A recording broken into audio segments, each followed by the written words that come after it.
কিছু লোক আছে, এরা বাহাদুর হইল আমার রিক্সা চালক ভাইয়ের জন্য।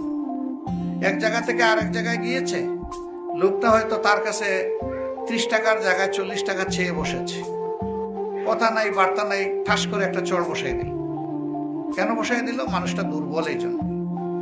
তো এখন তো পারি না, আমি সিলেটে থাকা অবস্থায় মাঝে মাঝে এরকম দৃশ্য দেখলে আমি গাড়ির দরজা খুলে নেমে গিয়ে বলতাম যে আমার একটা চোর মারেন তো, দেখি সাহস করতে পারেন কিনা।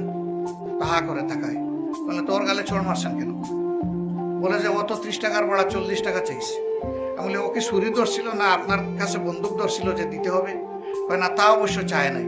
আমি বললাম বন্দুক ধরা লোকটা আসলে কি চোর মারার সাহস করতেন? যদি বলতো সব দে, তখন তো বাবা ডেকে তার হাতে তুলে দিতেন। সে তো চুরি করে নাই, ডাকাতি করে নাই। আপনি বসে আছেন আরামে সিটের মধ্যে, আর তার সমস্ত শক্তি উজাড় করে আপনাকে সে টানতেছে, এরপরে আপনি তার গালে চোর বসিয়ে দিলেন। তো আমাদের সমাজে দুর্বলকে শাসাইতে সবাই আরাম পায়।